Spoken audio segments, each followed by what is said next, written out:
بسم اللہ الرحمن الرحیم۔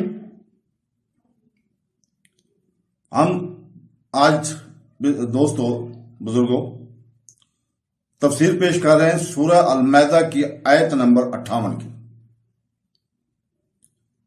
آیت نمبر 58 میں اللہ تعالیٰ فرماتا ہے، جس کا ترجمہ ہے، اور جب تم نماز کے لیے اذان دیتے ہو تو یہ اس کو ہنسی مذاق اور کھیل بنا لیتے ہیں۔ یہ اس لیے ہے کہ وہ بالکل بے عقل لوگ ہیں۔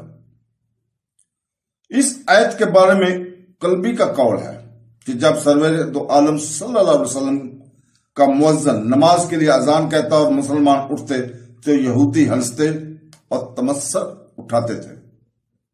اس پر یہ آیت نازل ہوئی۔ مفسر سعدی نے بیان کیا کہ مدینہ طیبہ میں جب مؤذن اذان میں اشہد اللہ الہ الا اللہ اور اشہد ان محمد رسول اللہ کہتا تو ایک نصرانی یہ کہا کرتا تھا کہ چل جائے جھوٹ۔ ایک رات اس کا خادم آگ لایا اور وہ اس کے گھر کے لوگ سو رہے تھے۔ آگ سے ایک شرارہ اڑا، وہ نصرانی اور اس کے گھر کے لوگ اور تمام گھر جل گیا۔ اس آیت سے 3 مسئلے معلوم ہوتے ہیں۔ نمبر 1، نماز پنجگانہ کے لیے اذان ہونی چاہیے۔ اذان کا ثبوت اس آیت سے بھی ہے۔ نمبر 2، دین کی کسی چیز کا مذاق اڑانا کفر ہے، جیسا کہ اللہ تعالیٰ نے اذان کا مذاق اڑانے والوں کو کافر قرار دیا ہے۔ ایسے ہی عالم مسجد، خانہ کعبہ، نماز، روزہ وغیرہ میں سے کسی کا مذاق اڑانا کفر ہے۔ دینی چیزوں کا مذاق اڑانے والے احمق و بے عقل ہیں جو ایسے اور جاہلانہ حرکت کرتے ہیں۔ اس آیت میں دینی چیزوں کا مذاق اڑانے والوں کا کتنا شدت رد ہے۔ افسوس ہوگا، یہودی اور منافق کرتے تھے، وہی کام مسلمان کہلانے والوں میں آتے جا رہے تھے۔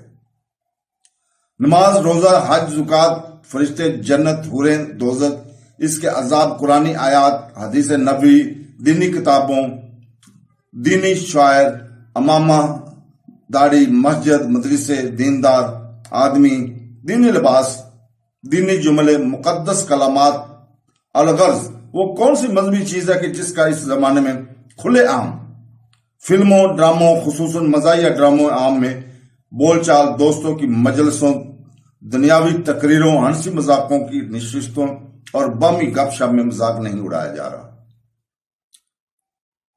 عام بول چال اور دوستی کی مجلسوں، دنیاوی تقریروں، ہنسی مذاقوں کی نشستوں اور بامی گپ شپ میں مذاق اڑایا جاتا ہے۔ افسوس کے مسلمان کہلانے والے اسلام کا مذاق اڑا رہے ہیں۔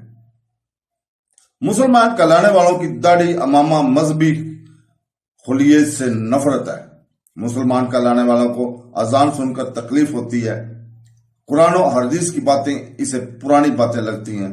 یاد رکھے کہ دینی شاعر کا مذاق اڑانا کفر ہے، اور دین کا مذاق اڑانے والوں کو متعلق اللہ تعالیٰ ارشاد فرماتا ہے، جس کا ترجمہ ہے، اور جب ہماری آیتوں میں سے کسی پر اطلاع پائے تو اسے مذاق بناتا ہے، اس کے لیے ذلت کا عذاب ہے۔ اور اللہ تعالیٰ فرماتا ہے، جس کا ترجمہ، اور میرے محبوب اگر تم ان سے پوچھو تو کہیں گے کہ ہم تو یوں ہی ہنسی کھیل میں تھے۔ تم فرماؤ کہ کیا اللہ اور اس کی آیتوں میں اس کے رسول سے ہنستے ہو؟ بہانے نہ بناؤ، تم کافر ہو چکے ہو۔ تو دوستو، اگلی آیت میں اسی کے بارے میں اللہ تعالیٰ فرماتا ہے، اور چھوڑ دے ان کو جنہوں نے اپنا دین ہنسی کھیل بنا لیا اور انہیں دنیا کی زندگی سے نے فریب دیا۔ اللہ تعالیٰ مسلمانوں کو عقل سلیم عطا فرمائے اور ان آیت کو سامنے رکھتے ہوئے اپنی حالت پر غور کرنے اور اپنے اس روش کو تبدیل کرنے کی توفیق عطا فرمائے۔ آمین ثم آمین۔ اللہ حافظ۔